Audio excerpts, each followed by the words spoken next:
meet somebody, I say, I'm Shaka, like Shaka Zulu. By the way, if you know the story of Shaka Zulu, it's very difficult for you to forget my name. Yeah, you know that remembering names is a social skill.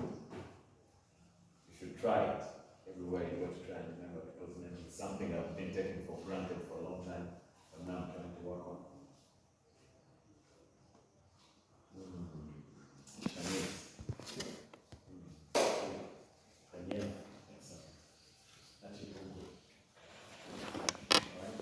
Not bad. So I'm walking Rotarian, and the reason I'm a walking Rotarian is because I am, first of all, very, very passionate about long distance walking. But second of all, because I am walking from Masaka to Kampala to create mental health awareness. I started my walk on Monday in Masaka. I stopped in Lukaya. I met the Rotarians of Lukaya and also met the Rotaractors of Kalunji Nursing School. Then I walked here, reached here yesterday, and this is the biggest crowd I've had as far as Rotaractors are concerned. I'm actually very excited to get an opportunity to speak to young people. So my Rotary Club of Accra City has a project called Walking for Mental Health. And who else is doing it other than the Walking Rotarian? Shaka. Yeah, so that's why I'm doing this. My journey is going to take me all over Uganda, perhaps all over Africa. Because as far as I'm concerned, we're dealing with Africans. If you meet someone from Chad, and they don't tell you they're from Chad, you can't know. You can think they are Uganda. It's because Africa is one. It's just being separated very recently. It happened at some dinner in Brussels sometime called the Scramble of Africa, where some Bazungu just sat and decided to cut us up in pieces. And unfortunately, we have bought it as Africans, and we refer to that, you are Kenyan, you are Ugandan, you are Congolese, but really we're just Africans. This division is not very good for us if we're to move forward and solve the challenges that we have as Africans. So, mental health. Why am I doing the work for mental health? We have a Rotary International President. His name is Gordon McNally. And in his inaugural speech as the president, he highlighted two key areas, and that is peace and mental health.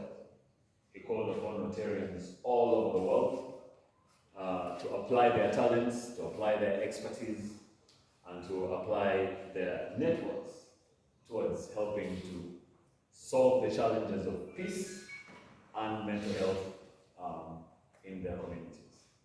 So I'm applying my body, and perhaps a bit of my mind also, my knowledge on this issue, to go out into my communities and meet young people like you, and we talk about the issue of mental health. Yeah. So what is mental health? How do you understand mental health, people? Shanice, any answer? Any idea what mental health is? When you hear mental health, what do you think about? Do you think about mental hospitals? Do you think about normal working people? What do you think about? What comes to your mind when you think of mental health? Linda. First thing that comes to mind when mental health is sanity. You're Mr. Vinonjo, right? Yes. I like your name. I like your name. Which one? Sanity. Yeah. Sanity. Sanity is like How sane are we? Yeah. And Yeah. ability to handle situations that both positive and negative, depending on. Absolutely. That's a very good answer. That's a very good answer. Yeah, so basically mental health is your ability to apply your mental faculties and abilities in sync with what human beings consider to be normal. Yeah. It is a spectrum. They say all of us are mad, but it's just a spectrum. Some people are just madder than others. There is no particular point to say that sanity begins here and insanity ends here. Yeah, but in Uganda, they say that Uganda is number 6 in the world when it comes to mental health challenges. So we are elite when it comes to mental health challenges. Number 6. And some reports also say that out of 10 Ugandans, 3 to 6 of them are facing mental health challenges.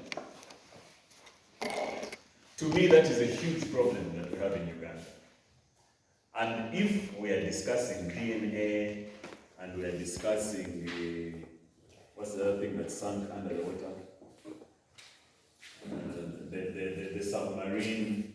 If we are discussing the LGBT, I'm not saying it's not a very huge problem, but anyway, it's not. I'm only saying that we have very many issues that we are finding on social media, and they distract our young minds, and we start discussing them, and we spend days arguing about them, the whole day, or thinking about them. We start pointing fingers. I was challenging my friends yesterday at dinner, asking them how many gay people do you know? How many can you mention? Really, among your friends, how many? Can you give me 5? No, I have to scratch my head to think of one. But how many poor people can you mention in your community? You probably give me 20. So why are we discussing this gay thing as if it's these homos are killing us? Yet we have a problem with poverty, we have a problem with corruption, real serious problems as Africans, where we can put our attention. Our attention is being robbed, which brings us to the issue of social media. Social media is responsible for robbing our attention from the real issue. If it was not robbing our attention, we would be thinking about things like mental health, where we have 3 to 6 Ugandans out of 10 having mental health issues. That's a real problem. What are the 2 challenges, the 2 mental health challenges that we are struggling with in Uganda? It is anxiety, it is also depression. Those 2. And as you can see, when I speak of those 2, I'm not talking of schizophrenia, I'm not talking of manic behavior, I'm not talking of psychosis, as in these hospitable challenges, the ones that send you to Rotaractors running crazy. No, I'm talking about anxiety, I'm talking about depression, things that you move around with on a daily basis. Each one of us is managing an issue of anxiety. We're anxious about the future. We are depressed about the past. None of us is living in the present. Every time our minds are always taking us back and taking us forward. And we end up not living a good quality lives because of mental health challenges. Yeah. So, I don't want to talk a lot. I want mainly questions from you so that I can get a feel of how you are experiencing mental health yourselves.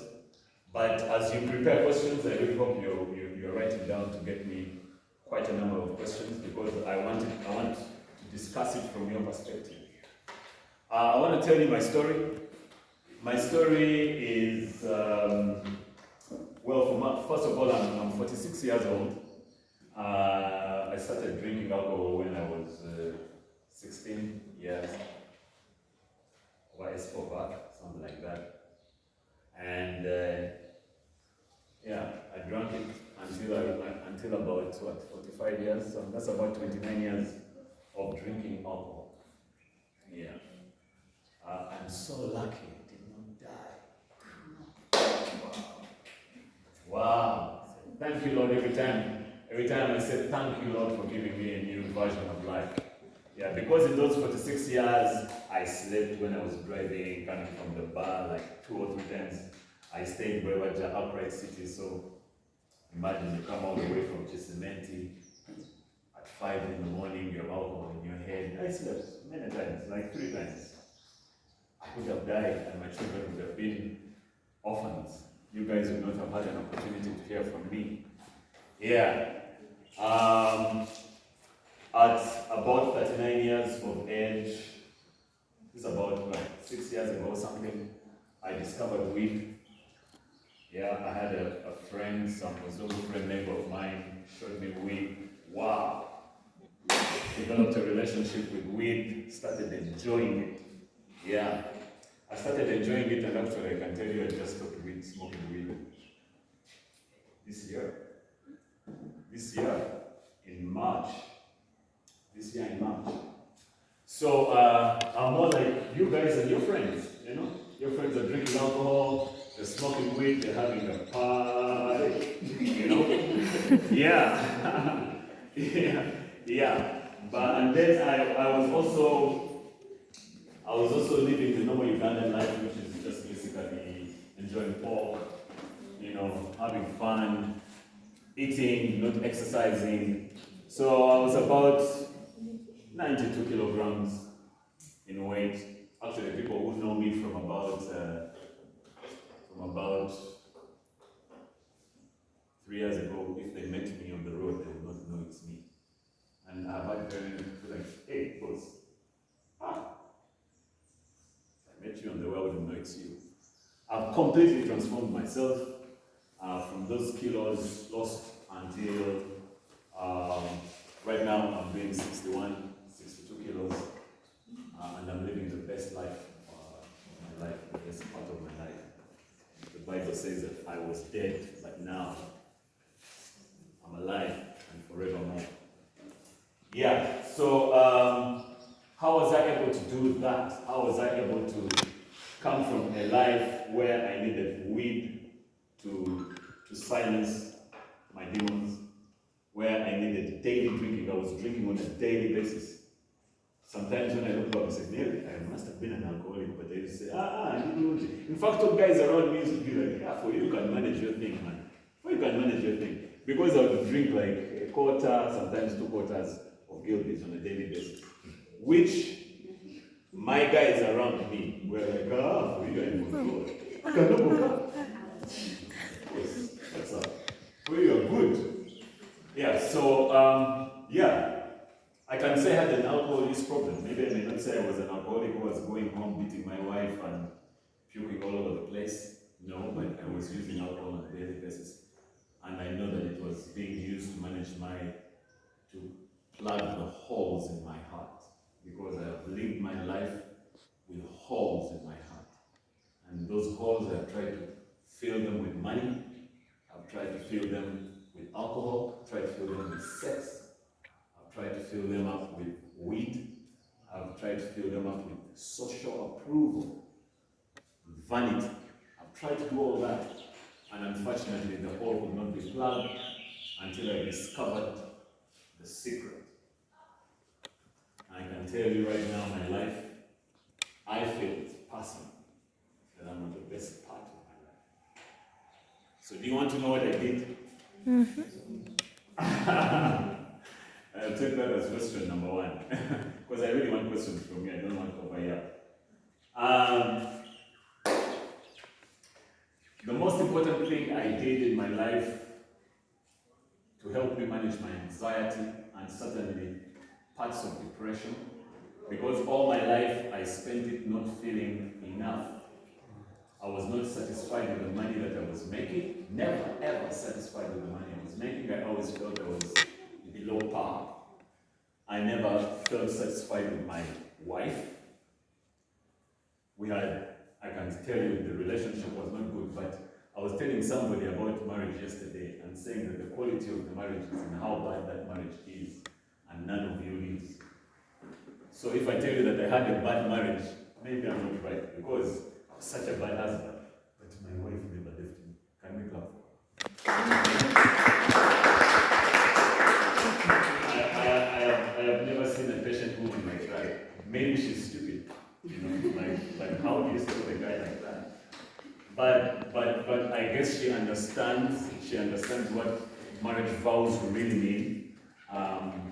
One thing about marriage is that marriage is an opportunity for growth. I'm sorry I'm veering.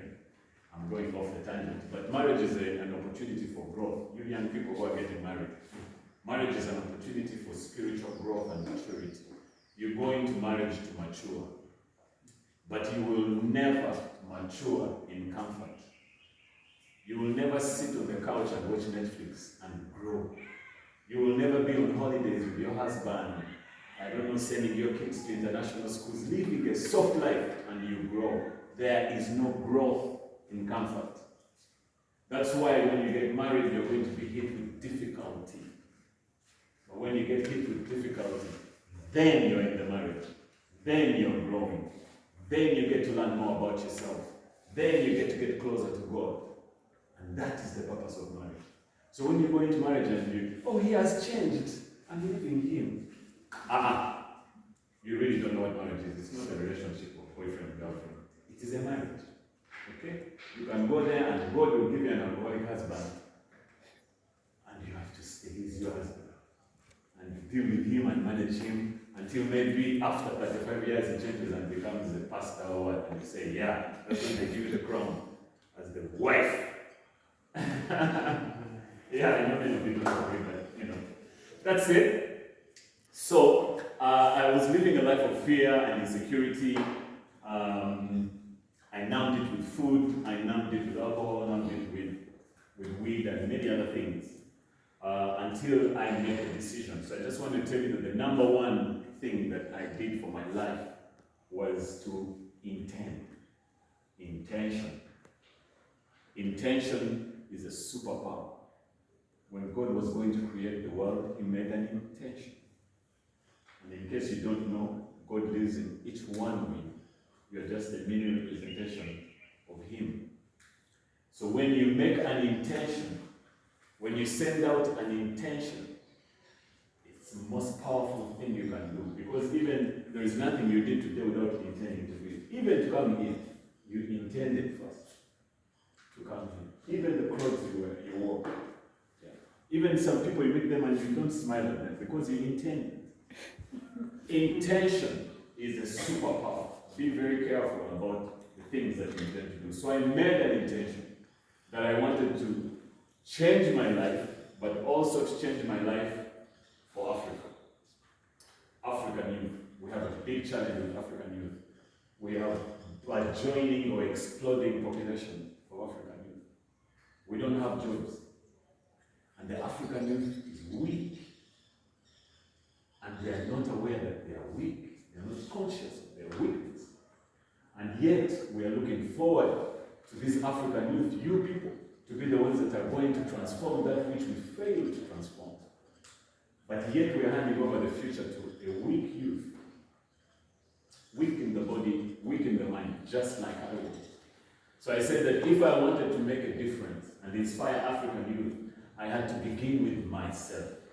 So I made an intention to change me first, change the way I think, change the way I eat, change the way I live, so that I can become strong for my community.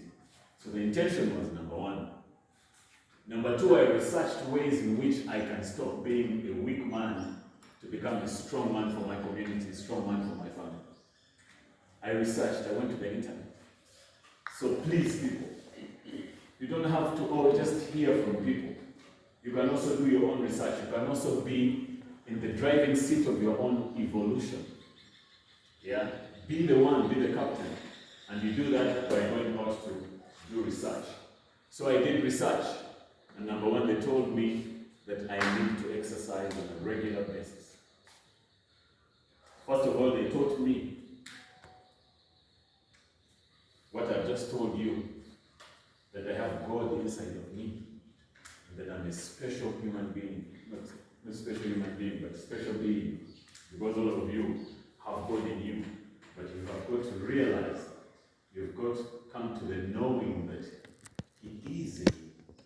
And if the God who parted the Red Sea, God who rose Lazarus from the dead, God who created the sun and the moon and the stars, is in you, what are you capable of doing? Who can then tell you you're not good enough? And you listen to them. If you listen to them, that is the problem. The problem is not that someone has told you you're not good enough. The problem is that you have believed. Because you are not aware of who you are. So you've got to do some research and try and understand who truly are you. So I started to exercise. And the reason I exercise is so that I can have more life in my body. When you exercise, your blood moves very fast. You attract more light into your body. You know we're always attracting light into our bodies? Do you know that? How do you make vitamin D? The sun, right? Yeah, it's because your body is attracting the light from the sun into your body. And that light brings life to you. Do you know that each one of you has an aura? An electromagnetic field around you, which is measurable scientifically? Yeah. That is your consciousness. That's the unseen part of you. That is the part that leaves you when you die. It's there, you're walking with it, it's around you. Because you have electricity inside you. Do you know you have electricity inside you? You are an electronic. You have electricity running. Every single cell in your body is producing electricity. Potassium, sodium pump, who has heard of that? You people are not scientists here, right? Who has heard of that? So every living cell that you have on your body, every living cell is producing electricity. So the whole of you is an electric being. Your nervous system only communicates using electricity. There are wires going everywhere into your body. There are wires and they are running electricity. So everything that has electricity inside it has an electromagnetic field around it. So you have an aura, an electromagnetic field around you. And that aura, you can expand it and live a good life, or you can contract it and be depressed and require masks to protect yourself from corona because your immune system is low. Fairly poor quality life. But you stay alive, but with a compressed electromagnetic field. Yeah? Do some research about that. As I speak, write down these things. So that when I go, you say, but this guy, so I'm going to lie to us. You go to Google. Go to Google. These things are there. You might start to find other ways of thinking. Sometimes you can be in a box. You know this internet thing? When you're searching for certain things, Google and all the other news things tend to bring you only that which you're searching for.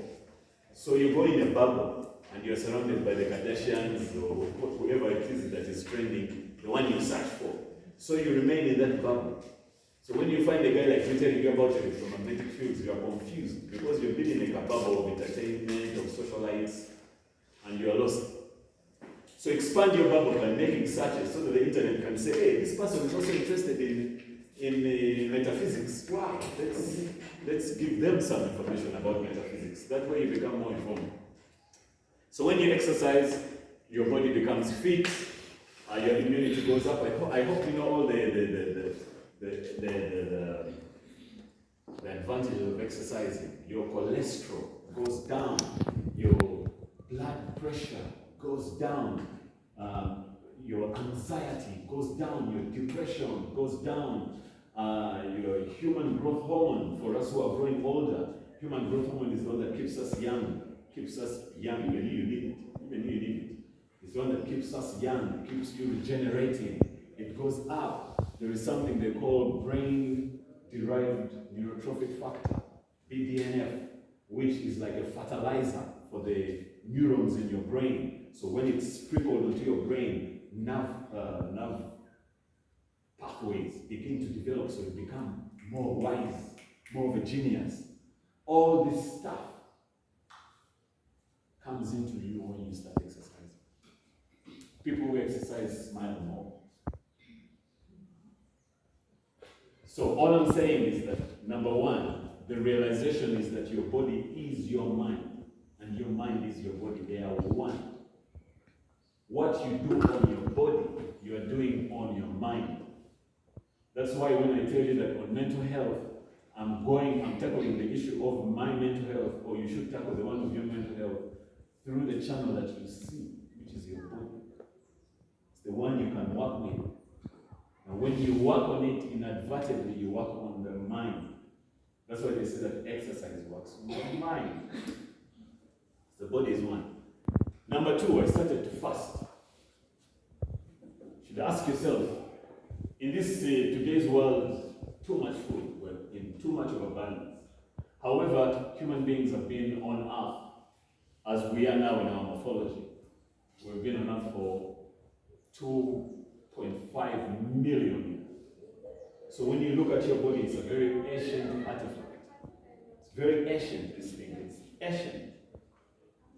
And it has taken a lot of time to evolve because our Homo sapiens came about, is it what, 100,000 years ago, when we developed something in our brains to turn us into Homo sapiens, into conscious beings that can now affect our environment. Before that, we were called Homo erectus. Yeah? I don't know if you remember your history. But this body is used to the process of scarcity, fasting and feasting. Fasting and feasting. Fasting and feasting. That is what it knows. That is the program that is running this. You know your computers. You know your computers. You are running programs. You are running programs. Those programs right now, everything you're doing is a program. Your eating habits, your studying, everything that's put in your head and you run a program. So now the program of the body, which is in our DNA, is fasting and feasting, because in the savannah, when I talk about the savannah, I talk about Uganda, I think Aleman started here, maybe because here there was no food, not that much food. So there were long periods of not eating, followed by periods of maybe they kill each animal and then they eat at the village. And then they go again without what? Without food. But now in modern industrial time, we have abundance, food everywhere, all the time. And then we have been conditioned and programmed from a young age, from the time you're in primary, upwards, at home, eat. They have told you that breakfast is the most important meal of the day. You have to eat 3 meals a day. So this thing has been put into us, and like I told you, we are computers. We simply run programs that have been put in us. So we are now running a program of eat. And instead, our bodies are used to fast, feast. So now it is feast. That is making us sick. Most of the problems that we have right now in the world, I was going to say in America, but the world is becoming westernized. We're all living like Americans now.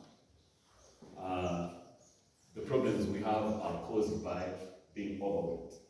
Most of the problems that we have right now in the world. The biggest one being high blood pressure, which is the biggest cause of mortality, death, that is, in the world. Issues that are related to high blood pressure cause the most death in the world. And these diseases are called preventable diseases. By the way, cancer is one of those diseases. You know, we recently in Rotaractors, I'm talking forever, right? Oh my God. Okay, I'll sum up. In cancer, we had a cancer run recently because we have a problem of cancer in Uganda. Yeah, and cancer is also one of those. 95% of it is preventable. Yeah. Do you have preventable diseases? Cancer is one of them. Diabetes is one of them. High blood pressure is one of them. Liver ailments, another one of them. Alzheimer's, Parkinson's, all these diseases that we've been hearing about, new Muzungu diseases that we never used to deal with as Africans, are now around, but the thing is that they are preventable. And they are preventable by understanding what causes them. Now, food is the biggest cause of these problems. When you are eating all the time, your blood insulin levels are always high. Do you know insulin? Insulin is the key which opens the cell to allow sugar to enter the cell so that the cell can make energy. It's the key. So when you're always eating, there's always blood, there's always sugar in your body. And so the insulin is also very high because there's sugar in your body. So the cells get used to the insulin, and you develop what they call insulin resistance. So every time the insulin is trying to open the door of the cell says, first wait. It's like getting used to someone after. Yeah.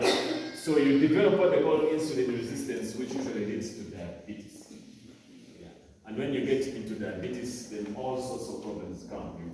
You see diabetics losing their legs, having their legs amputated, or kidneys failing and all that. So I started fasting, and fasting basically was approved by Jesus before he started his mission, which is the foundation of, I think, even this university here, Christianity. Before he started his mission, he fasted for 40 days and 40 nights.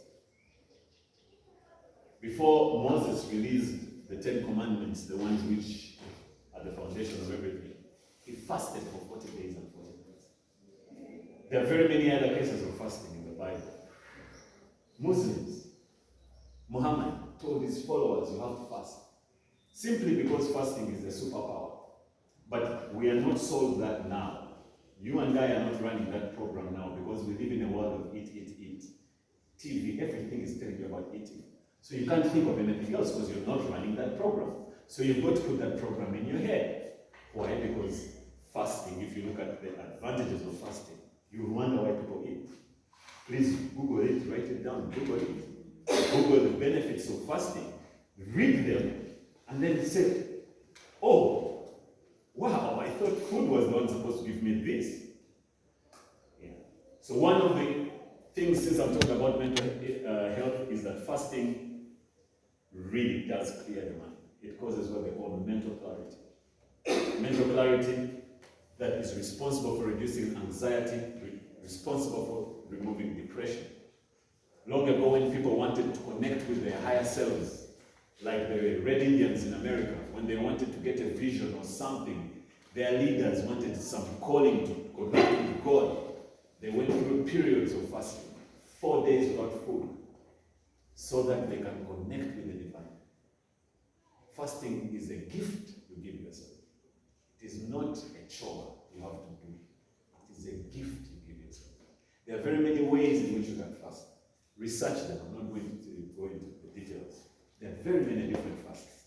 Water fast, dry fast, intermittent fast, prolonged fast. There are different kinds of fast.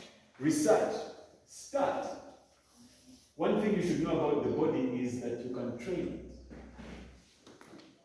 You are the way you are now because you have trained yourself to be how you are now. Yes, you have trained yourself. You are responsible for where you are now. So you can still be responsible for changing yourself into a better person with a better mind. And you can do it slowly. You don't have to be drastic. You don't have to wake up in the morning and say, now I'm going to fast for 2 days. No. Step by step by step. You can start by missing just breakfast. So no, I'm not going to have breakfast. I'm cool. And then you work your way over the years. Maybe by the time you are 30, now you'll be doing 2 days in a week. Wonderful. The best gift you can do. So fasting worked for me. The third, I got into meditation. Who knows meditation? Who's heard about meditation? Awesome. So not many of you have heard about meditation, but I can tell you that right now more people know about meditation than has ever been in any time in history. Meditation started in India like 3,000 years ago. It was not well adopted in the West. The West is now beginning to appreciate the benefits of meditation. And unfortunately, we are all Western educated. We dress like the Western people, we think like the Western people. Everything. So meditation is not one of those things that we have picked up. However, it's a very, very powerful tool. To meditate, the simplest, there are many different ways of meditation, over 100 of them, but the simplest, you just close your eyes. This I do every morning at 4 or at 5. Whenever I open my eyes, I sit down. The most important thing is to keep your back straight. How you sit is okay, but I like to sit in the lotus position with my legs crossed like that. And I calm myself down, and I focus on my breath, on my nose. The air coming in, coming out. Coming in, I count 1, 2, 3, until 1,000 breaths. This takes me about 1.5 hours when I'm sitting just like that.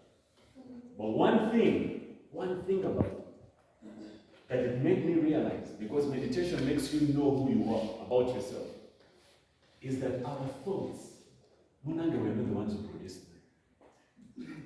Our thoughts just come. Poof! Just comes each thought. Usually very bad thoughts. They just come, just be there. Poof! I want to kill my boss. Oh. You know? Yeah. You're thinking about my son who is not listening to me, or what, or my wife, or my wife. All these thoughts, they just bubble up out of nowhere, out of our bodies. That's one thing I noticed. And when I was reading about it, all other meditators agreed that yes, our thoughts, they just come. So right now, you might be living on a thought you generated this morning, and it is determining your life. But you are under the illusion that you are controlling your life, but you are not. It is a thought that came this morning. Maybe you woke up in the morning and you said, man, I want to tell Linda I like her.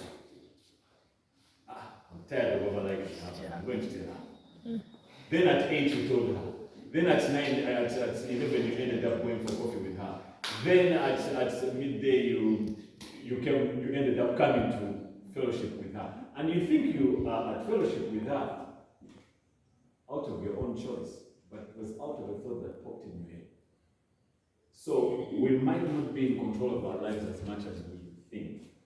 But with meditation, what meditation helps you to do, it helps you to observe your thoughts. You're like, oh, that thought just came. Oh, okay.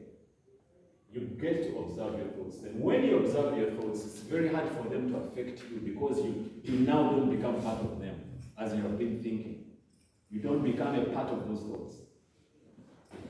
So meditation is very, very powerful in that way for mental health, by making you become the observer of your thoughts. The Bible says that as a man thinketh, so is he. You are what you think. Thoughts are superpowers. They're the ones that generate your life. If you get into your thoughts and you think that your thoughts are you might be misguided. Every time I meditate every day, maybe about 3 times a day, I do my exercises every day. There's another type of exercise called Qigong. But sometimes, no, not sometimes, many times I don't want to do these things. But I have understood that the thought of not wanting to do them is not me. In spirituality, there is something they call detachment. You become detached, you become the observer. You watch. So I may be there and I'm feeling like I don't want to do these things, but I know that those are just thoughts that have been generated by my body, by my old self who's not yet used to this routine. But I know what I need to do, it's my duty. I do it because it is a duty that I need to do to develop myself, to grow. So meditation is very powerful in a way that it separates you from your thoughts. It makes you aware that your mind and your body are not who you are. They are just tools. This body is just a tool that you are using to navigate the world. Then the mind is also another tool that you are using to understand. They are tools you are using. Now you need to know this by experiencing it through meditation. So meditation is very powerful for mental health issues. Lastly, I told you I do Qigong exercises. Who has heard of Qigong? See? Qigong also originated from China about 5,000 years ago. It's an ancient practice. It has been used also as a mental exercise. It creates more awareness in you. It allows the life force in you to flow freely. It allows you to achieve what they call self-realization. It gives you discipline. It gives you focus. You've heard of Tai Chi? Who has heard of Tai Chi? Yeah. So Tai Chi is a form of Qigong. Now, this I also do on a regular basis to help me manage my mind, keep my mind in shape, avoid mental health issues of anxiety and depression. I think that is it. Now you can take questions if you stand.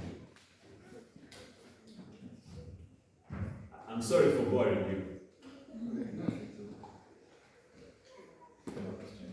Yes. Thank you so much for sharing with us.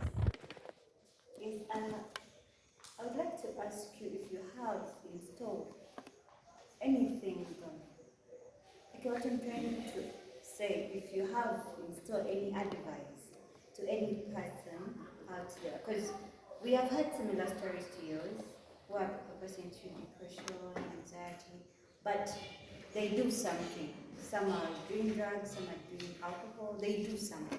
But then there is this particular person, they don't do anything. I don't know what to try to say. They compress their anxiety and depression with their daily duties. I'll go to class when I have to, because I have to.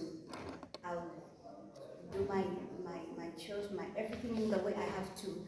But deep down, I'm suffering. Yeah.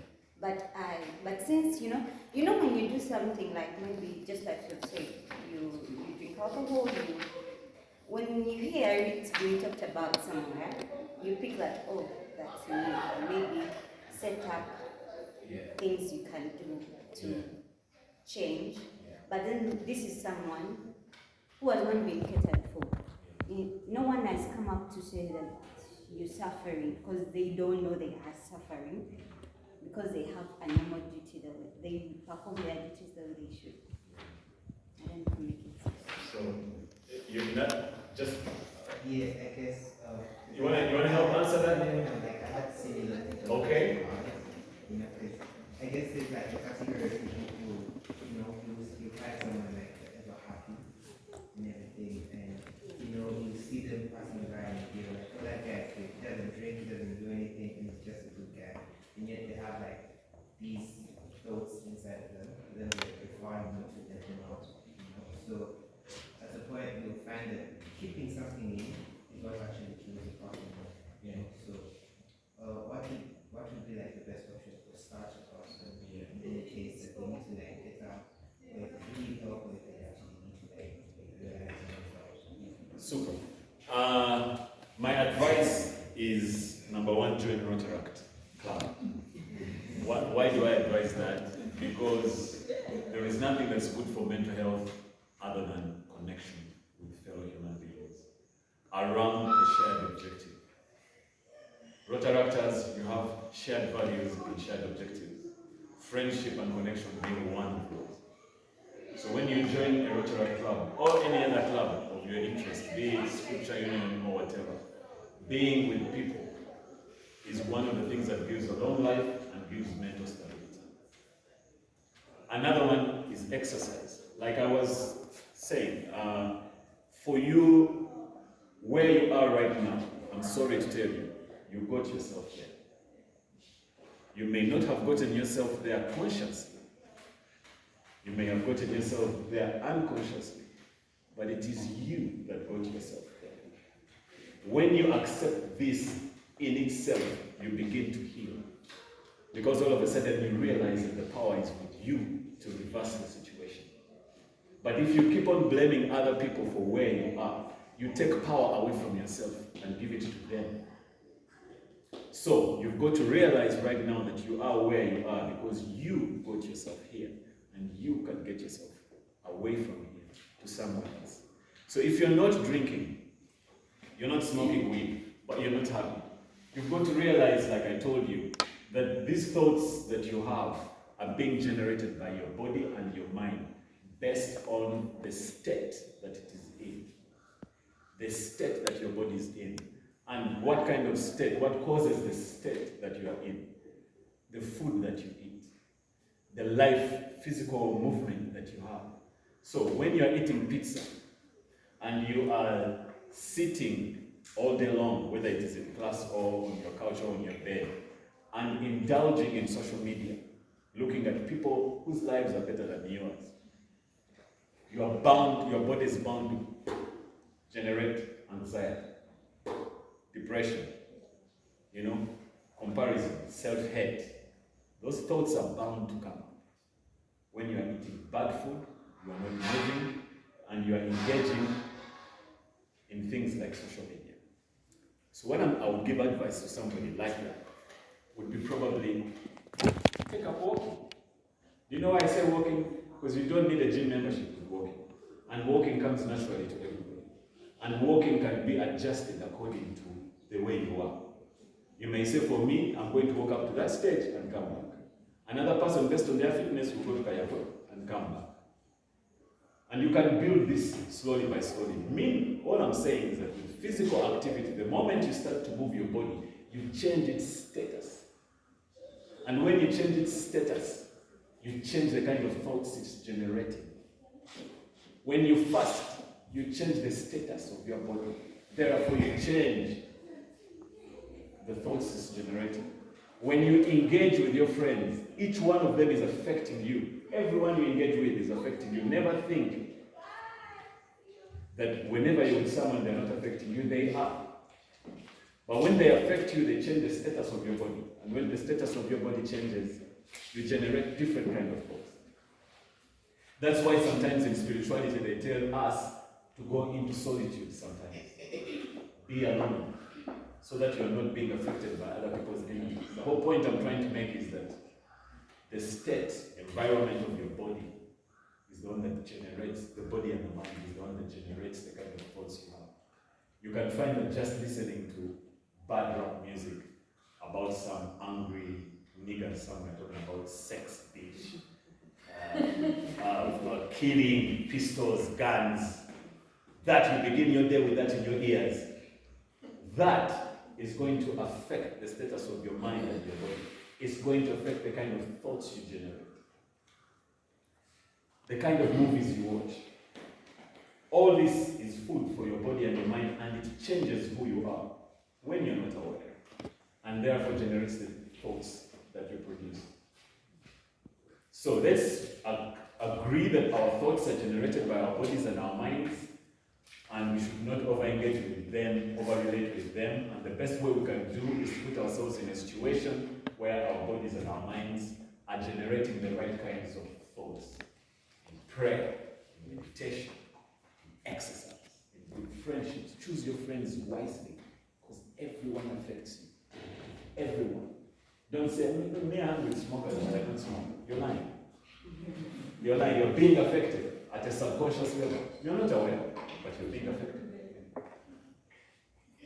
More questions, Banana? Yeah.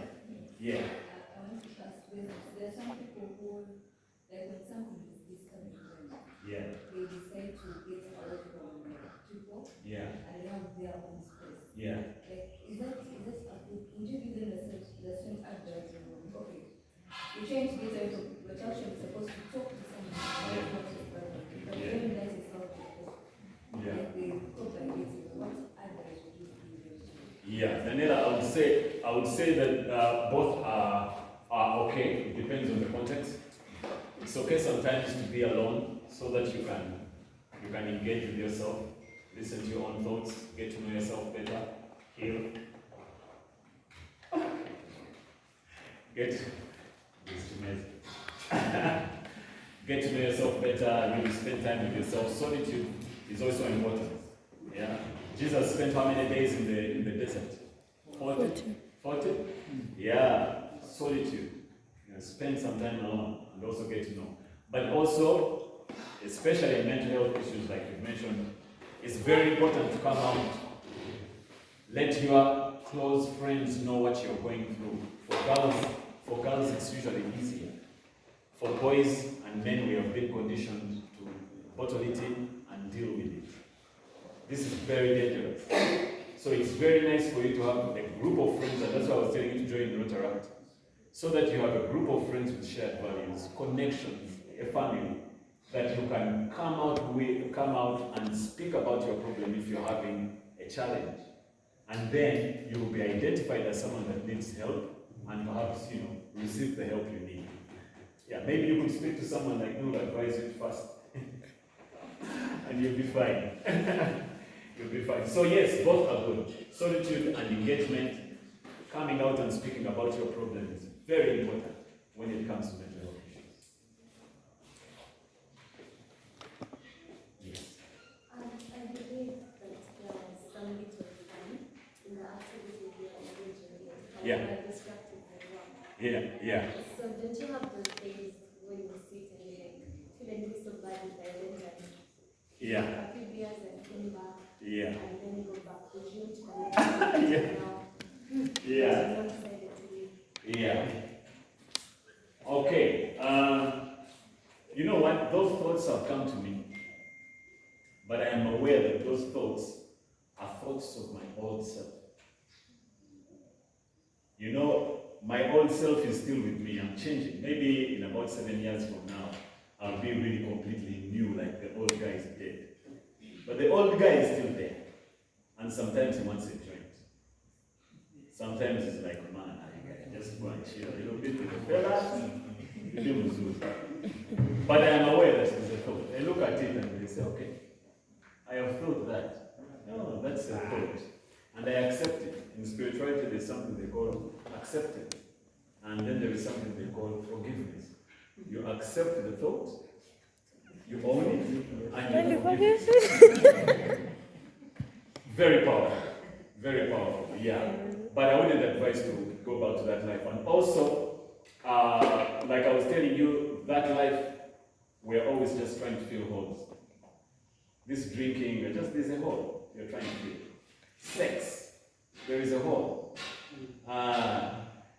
Weed, trying to make so much money so that people can say, that is the guy. Those are just holes in our hearts. Now, when you go into meditation, go into fasting, go into exercising, go into that, you bring in more, you make yourself, your being more receptive to the grace of God. You open up, and more of the light of God enters you. And when it enters you, it does what Jesus said. When you drink my water, you will never be thirsty again. Didn't he say that? Yeah. So the light of God fills that hole, and all of a sudden your body cravings. I used to look for chicks. I can't say, sometimes the old self is like, oh, Linda is hard. But it went down.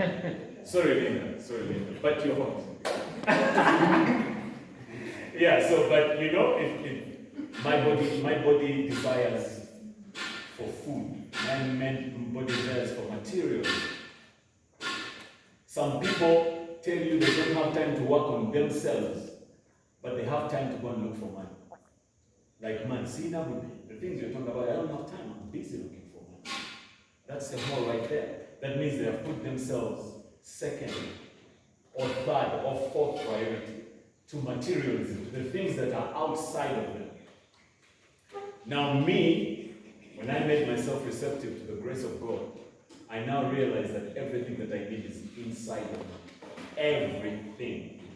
Happiness, joy, patience, creativity, hope, courage, fearlessness. My God, all that stuff is in me. And so if I need it, I need to look in me. I don't need to look outside of me. I don't need to look at weed. I don't need to look at alcohol, sex, cars, what? No. So I work on myself first, then I bring myself to the workplace. I bring myself to the community. I bring myself to the church. When I have finished working on me, as a duty, it does not matter how I feel. Because I'm aware that those thoughts which tell me today don't do it, that's my own self. He's there, I know he's there. The coward, he's there. I'd like to ask for the, I'd like us to study others 5 more minutes. We can get that plan started. Yeah. Anyone who has more questions for Mr. Shaka? Who's willing to take action? Who's willing to take action on at least one of the things I've spoken about?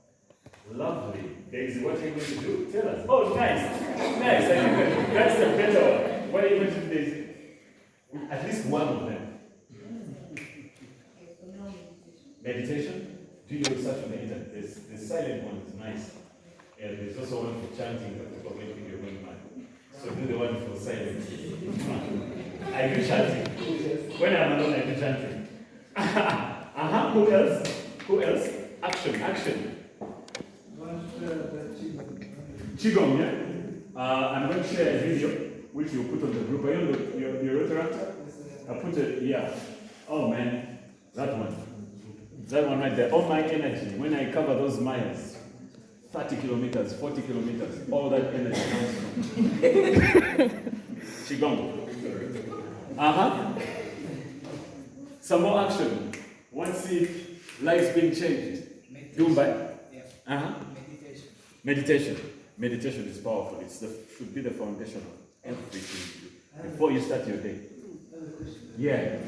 So, during meditation, at some point, do you use rain sound or just prefer And like I said, there are many ways of meditating. But the whole point of meditation is to relax. Okay? Meditation is not thinking about something. There is this thing about in the Bible where it says, meditate upon a scripture. That's not meditation. That is contemplation. Which is also okay, you can contemplate. But meditation is more silence, more relaxation. Okay? So that if you want to use the rain sound thing, it's fine. There are many ways.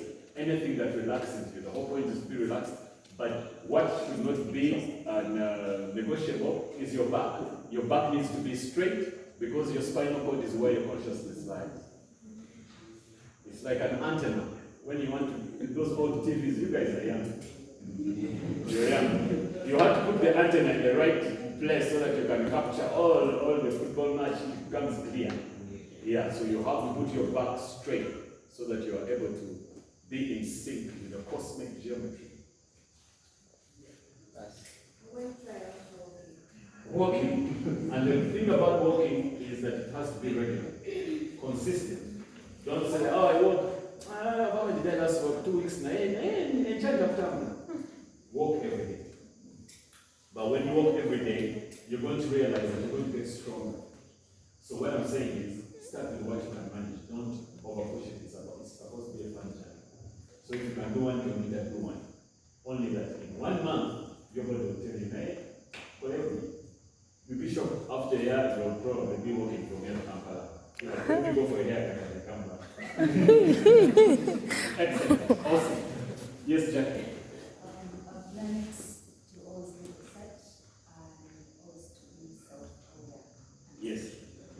Yes. Research, Google, YouTube. I was talking to a very intelligent guy yesterday called Ronald in the dining hall. And he was talking about how he does a lot of research online. When he's online, he's listening to podcasts, listening to what? Please, man, YouTube is a university. Google is there, now there's even ChatGPT, you can do all that stuff. Please do, but self-awareness comes from meditation. Choose a form of meditation, go for it. The moment you meditate, you're going to change the person you are. Jumba is it? Yeah? Fasting. Yeah.